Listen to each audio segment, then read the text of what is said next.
এরপরে প্রশ্ন হলো, সাবেক প্রধানমন্ত্রী বেগম খালেদা জিয়ার জানাজায় সাধারণ মানুষের পাশাপাশি আলেমদের উপস্থিতি এবার বিশেষভাবে চোখে পড়েছে, অথচ রাজনীতিবিদদের জানাজায় এমন দৃশ্য খুব বেশি দেখা যায় না। এর কারণ কি? খুবই গুরুত্বপূর্ণ প্রশ্ন।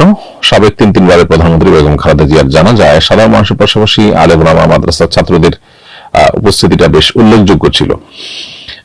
এর অন্যতম বড় কারণ আমি মনে করি যে বেগম খালেদা জিয়া ব্যক্তিগতভাবে তিনি ইসলাম প্র্যাকটিস কতটা করতেন বা করতেন না সেটা তো আমরা সেভাবে জানি না, কিন্তু একটা বিষয় খুবই পরিষ্কার, সেটা হলো আমরা আমাদের শৈশব থেকে বেগম খালেদা জিয়াকে দেখে আসছি যে তিনি কখনো আলেম ওলামা বা ইসলাম বা কোন ধর্ম এগুলো নিয়ে কখনো নেগেটিভ কটূক্তিমূলক বক্তব্য অথবা আপনার দেশের মানুষ ধর্মপ্রাণ তাদেরকে সংক্ষুব্ধ করে কোনো কথা বলতে তাকে কখনো শোনা যায় না। অথচ তার দলের কোন কোন নেতাদের কোন কথা দেখা গেছে ওলামা ইকরাম আঘাতপ্রাপ্ত হয়েছেন বা খোঁচা মেরে কথা বলেছেন, কিন্তু তিনি এই কাজটি কখনো করেননি।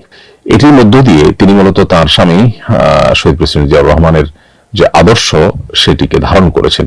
এই একটি জায়গায় তিনি অন্য অনেক থেকে পৃথক হয়ে গেছেন। বাংলাদেশের ইতিহাসে যত শাসক এসেছেন, এই শাসকদের মধ্যে খালেদা জিয়ার এই একটা জিনিস, অর্থাৎ ওলামা ইকরামের প্রতি শ্রদ্ধা, দিন এবং ধার্মিকদের প্রতি শ্রদ্ধা, তাদেরকে কখনো অবজ্ঞা অবহেলা না করা কিংবা তাদেরকে কখনো অপমান না করা, খোঁচাখুচি না করা, এই একটা বিষয়ের কারণে তিনি সাধারণ দিনদার মানুষদের কাছেও বেশ গ্রহণযোগ্য মানুষে পরিণত হয়েছেন। তাছাড়া প্রচন্ড রকমের মাজলুম হওয়ার কারণে বয়সে এত জুলুমের শিকার হয়েছেন। পুরো পরিবার, তার ঠিকানা, আবাসন, জীবন সবকিছু যখন তছনছ করে দেওয়া হলো, তখন খুব স্বাভাবিক সাধারণ মানুষের সিম্প্যাথি তার প্রতি যুক্ত হয়েছে। আবার সময়টা রাইট টাইম ছিল। হয়তো বিগত সরকারের আমলে যদি তার মৃত্যু হতো তাহলে সেক্ষেত্রে সেখানে জানা যায় এত মানুষ উপস্থিত হওয়া সহজ ছিল না। মানুষ আসলে স্বাধীনভাবে কোনো কাজ করতে পারলে তখন মানুষ যেটা করে সেটাই হলো মানুষের মনের কথা। আর স্বাধীনভাবে যখন কাজ করতে পারে না তখন আসলে মানুষের সিদ্ধান্তের মাধ্যমে তার সঠিক যে অবস্থান সেটা সবসময় পরিষ্কার হয় না। যাই হোক, তো বেগম খালেদা জিয়ার বৌদ্ধ আল্লাহ তাআলা মাফ করে থাকে, আল্লাহ তাআলা জান্নাতবাসী করুন দোয়া করি।